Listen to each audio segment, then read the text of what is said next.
حضور پر کثرت سے درود پڑھنا شروع کرو. 1000 بار روزانہ تم درود پڑھو, پھر 40 دن کے بعد مجھ سے ملاقات کرو. میں آپ سے بتاتا ہوں انشاءاللہ یہ وہ کامل وظیفہ جو امام غزالی نے فرمایا میں آپ کے سامنے کہہ رہا ہوں. 40 دن کے بعد تمہاری خود کی کیفیت یہ ہوگی کہ دنیا تمہیں پھیکی لگنے لگے گی, اور ہر رات تم یہ کہہ کر کے سو گے میرے آقا آؤ کہ مدت ہوئی ہے. اللہ کے نبی صلی اللہ تعالیٰ علیہ وسلم سے محبت یہ انسان کی فطرت میں ہونا چاہیے. اور محبت کسی سے ہوتی ہے تو اس کے آثار اس کے چہرے پر بھی ظاہر ہوتے ہیں, اس کی زندگی پر بھی ظاہر ہوتے ہیں. آدمی محبت میں جب مبتلا ہوتا ہے تو اس کی زندگی میں چینجنگ شروع ہو جاتی ہے, تبدیلیاں آنے لگ جاتی ہیں.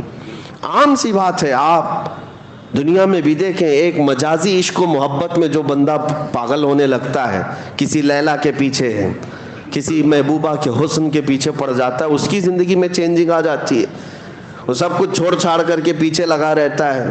کبھی کبھار ہم نے دیکھا کتنے مجنوں ایسے ہی بنے ہیں شعر و شاعری کرتے ہوئے. محبت یہ اگرچہ دنیاوی عشق ہے, دنیاوی محبت ہے, مجازی عشق ہے, لیکن جو کائنات کے آقا و مولا کی محبت میں فدا ہوتا ہے پھر وہ سر چڑھ کر کے بولتا ہے جان ہے عشق مصطفیٰ, جان ہے عشق مصطفیٰ, روز فزوں کرے خدا, جس کو ہو درد کا مزہ ناز دوا اٹھائے کیوں. محبت کی ایک بات ہے میرے عزیزوں, جب تمہیں سچی محبت ہو جائے نا, یہ عام سی بات ہے تقریروں میں کہہ لینا یا کسی اور کو کہہ لینا کہ میں ان سے بہت محبت کرتا ہوں, یہ ایک الگ مسئلہ ہے. لیکن ریئل جو ہوتی ہے, جو ایک دم پیور جس کو کہتے ہیں وہ محبت ہوتی ہے, تو پھر کائنات میں ہر جگہ اسے اپنے محبوب کا ہی حسن نظر آتا ہے. وہ اپنے محبوب کے علاوہ کسی چیز کا تذکرہ پسند بھی نہیں کرتا. ہم ایسے عاشقوں میں بریلی کے امام کو دیکھتے ہیں جنہوں نے اپنی زندگی حضور کی محبت میں فنا کر دی. ان کا حال تو یہ تھا جس چیز کو دیکھتے اپنے نبی کو یاد کرتے. حضور پاک صلی اللہ تعالیٰ علیہ وسلم کی محبت رچ بس جانا. محبت کی علامات میں آپ کو بتاتا ہوں. بندہ جب کسی کا ذکر کرتا ہے تو بار بار اس کا تذکرہ اس کی زبان پر آنے لگتا ہے, بار بار اس کا تذکرہ آنے لگتا ہے. میں آپ کے ذہن کو قریب کرنے کے لیے ایک بات کہتا ہوں. ایک بندہ مرید بننے کے لیے آیا ایک بزرگ کے پاس, کہا کہ مجھے مرید بنا دیجئے. کہا جانتے ہو مجھ کو؟ کہا پہلے سنا تھا آپ بڑے بزرگ, آپ کے پیچھے چلوں گا. انہوں نے کہا میرا جو طریقہ ہے وہ یہ ہے کہ پیر سے بے انتہا محبت ہونی چاہیے. کہا میں محبت کرتا ہوں آپ سے, مرید کر لیجئے آپ. کہا ایسی نہیں, میں دیکھنا چاہتا ہوں. دیکھنے کے لیے انہوں نے ایک طریقہ کیا اپنایا, کہا ایک بھینس خرید کر کے اس کے حوالے کر دیا. کہا یہ بھینس لے جا, اس کو پال. کہا کیا کرنا ہے اس کو؟ کہا اتنا پالنا اس کو, صبح نہلانا, دوپہر میں نہلانا, رات میں بھی نہلانا, 3 بار نہلانا. کھانا تم اپنے ہاتھ سے کھلانا اس بھینس کو, اور اس کے پورے بدن کو پوچھا مارتے رہنا, صفائی کرتے رہنا, اور اس کے ساتھ بیٹھ کر کے تھوڑی دیر باتیں بھی کرتے رہنا, اس سے دل لگا لینا. اس نے کہا آپ کا حکم ہے تو کرتا ہوں, ورنہ بھینس سے کیا کیا جائے, جانور ہی ہے نا. تو اس نے کہا ٹھیک ہے. بزرگ نے کہا 30-40 دن کے بعد آؤ. 8 دن کے بعد وہ آیا تو اس سے پوچھا کیا حال ہے؟ کہا ٹھیک ہوں. کہا بھینس کا کیا حال ہے؟ کہا وہ بھی ٹھیک ہے. پھر انہوں نے سوال کیا دن بھر کیسے گزارتے ہو؟ کہا اچھے سے گزارتا ہوں. بھینس وہ بھی اچھی ہے. کہا جاؤ 40 دن کے بعد ہم ملتے ہیں. 40 دن کے بعد آئے. اب آنے کے بعد اس بزرگ نے پوچھا کیا حال ہے؟ کہا میری بھینس کا حال بھی بہت اچھا ہے. کہا تیری خیریت پوچھ رہا ہوں, بھینس کی بات کر رہا ہے. دن کیسا گزرتا ہے؟ کہا میری بھینس تو بہت اچھی ہے, صبح اٹھتی ہے میرے ساتھ بات کرتی ہے, دوپہر میں نہلاتا ہوں, رات میں اس کے ساتھ بیٹھتا ہوں. کہا میں تیری خیریت پوچھ رہا ہوں, بھینس کی بات کر رہا ہے. اس کے بعد جتنے سوال وہ کرتے رہے ہر بات میں بھینس. تب اس بزرگ نے فرمایا کہ یہ صرف اور صرف ریہرسل ہے, ایک پریکٹس ہے.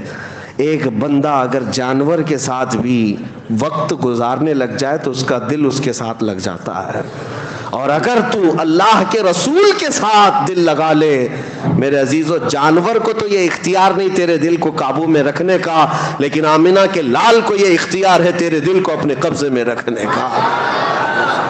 حضور پاک صلی اللہ تعالیٰ علیہ وسلم سے محبت بڑھے گی تو کیسے کہ کثرت سے ان کا ذکر ہونے لگ جائے، صبح دوپہر شام ان کی حدیثوں کی بات کرو، حضور کے اخلاق کی بات کرو، نبی پاک صلی اللہ علیہ وسلم کی سنتوں کی بات کرو، آٹومیٹک آپ کو محبت ہوگی۔ اور اگر حدیثیں یاد نہیں ہیں تو کم سے کم حضور پر کثرت سے درود پڑھنا شروع کرو۔ 1000 بار روزانہ تم درود پڑھو، پھر 40 دن کے بعد مجھ سے ملاقات کرو، میں آپ سے بتاتا ہوں انشاءاللہ یہ وہ کامل وظیفہ جو امام غزالی نے فرمایا میں آپ کے سامنے کہہ رہا ہوں۔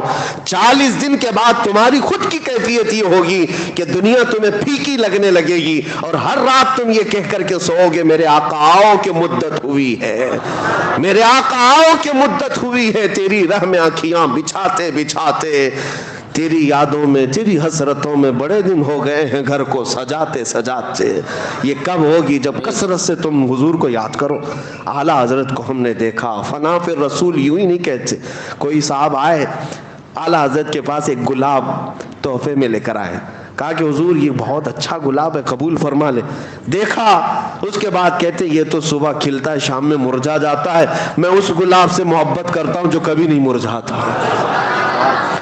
جو کبھی نہیں مرجھاتا۔ لوگ پھول کی تعریف کر رہے تھے، اعلیٰ حضرت سے خاموشی گوارا نہ ہوئی، پھول کو دیکھتے رہے اور پھر نعت بھی لکھتے رہے۔ کیا؟ سر تاب قدم ہے تن سلطان زمن پھول، لب پھول دہن پھول زکن پھول بدن پھول۔ حضور کے ہر عضو کو پھول سے تشبیہ دینے لگ گئے، لب پھول دہن پھول زکن پھول بدن پھول۔ واللہ جو مل جائے میرے گل کا پسینہ، مانگے نہ کبھی عطر نہ پھر چاہے دلہن پھول۔ کیا بات رضا اس چمنستان کرم کی، زہرا ہے کلی جس میں حسین و حسن پھول۔ اب اعلیٰ حضرت کو اٹھا کر دیکھیں، پوری نعت پھول پر لکھی ہے لیکن گلاب پر نہیں، مدینے کے گلاب پر لکھی ہے۔ محبت اس کو کہتے ہیں کہ جب اپنے محبوب کا تذکرہ ہو تو دنیا میں کسی بھی شے کا تذکرہ ہو لیکن یاد اپنے محبوب کی آ جائے، یاد اپنے محبوب کی آ جائے۔ میں نے دیکھا ہے اعلیٰ حضرت کو میں اس لیے زیادہ ذکر کرتا ہوں کہ ان کے کلام پڑھنے کے بعد حضور سے محبت میں اضافہ ہوتا ہی ہے، عشق میں اضافہ ہوتا ہے۔ اپنا پریکٹیکل تو ہم بتاتے ہیں، باقی دوسروں کا معلوم نہیں۔ نبی پاک صلی اللہ تعالیٰ علیہ وسلم کے دربار میں قریب ہونے کا جو شوق بڑھتا ہے وہ اعلیٰ حضرت کے کلاموں سے بڑھتا ہے۔ آپ دیکھیں انہوں نے کہاں کہاں ذکر کیا، اور ایسی ایسی جگہوں پر اللہ کی حمد بیان کرنا ہے، اللہ کی تعریف جس کو حمد کہتے ہیں، وہ جب بیان کرنا، بہت سارے لوگوں نے دنیا میں حمد بیان کی ہے، اور کئی ایسے دوسرے طبقے کے لوگ، دوسرے مکتبہ فکر کے لوگ بھی حمد لکھیں۔ بچپن میں اردو اسکول کی کتابوں میں وہ حمد بھی آتی تھی، وہ اللہ بہت بڑا ہے جس نے ہماری گائے بنائی۔ سنے ہوں گے آپ، یا شاید ہو سکتا ہے آپ کے سیلیبس میں چینج ہو گیا، پرانے لوگ جانتے ہیں، وہ اللہ بہت بڑا ہے جس نے ہماری گائے بنائی۔ اس پر حمد اللہ کی، ٹھیک ہے، اچھی بات ہے، وہ اللہ بہت بڑا ہے جس نے ہمارا گھر بنایا، ہمیں باپ دیا، ہمیں ماں دیا، وہ اللہ بہت بڑا حمد ہے یہ۔ لیکن اعلیٰ حضرت کو دیکھو، اللہ کی حمد بیان کرنی ہے، یوں کہتے ہیں وہی رب ہے جس نے تجھ کو ہمتن کرم بنایا، ہمیں بھیک مانگنے کو تیرا آستاں بتایا۔ تجھے حمد ہے خدایا، تجھے حمد ہے خدایا۔ اللہ کی حمد ہے، لیکن کس بات پر؟ اس بات پر کہ اللہ کا سب سے بڑا شکر اس بات پر ہے کہ محبوب اپنا قریبی ہوا ہمیں عطا فرمایا۔ کہیں پر بھی دیکھیں یہ محبت کی علامت ظاہر ہو جاتی ہے، باتوں میں، تقریروں میں، قلم میں ظاہر ہو ہی جاتی ہے۔ دعا جب بندہ کرتا ہے تو کیا دعا کرتا ہے؟ دعا میں اپنے کیا کیا عزیز و اقارب کے لیے مانگتا ہے، رشتوں کے لیے مانگتا ہے، اپنی دنیا کے لیے مانگتا ہے۔ دعائیں یہی ہوتی ہیں۔ اعلیٰ حضرت کی دعائیں پڑھو، اعلیٰ حضرت دعائیں کیا کرتے تھے؟ اللہ اکبر، وہ بھی مناجات آپ نے سنے ہوں گے، مشہور دعا اعلیٰ حضرت کی، یا الہی ہر جگہ تیری عطا کا ساتھ ہو، یہ ہے نا، پڑھتے بھی ہوں گے۔ یہ مناجات ہے، یہ دعا ہے، اللہ کی بارگاہ میں مانگی ہوئی دعا ہے۔ لیکن میں اس کی آج خصوصیت بتاتا ہوں آپ کو، اس دعا کی، اس مناجات کی۔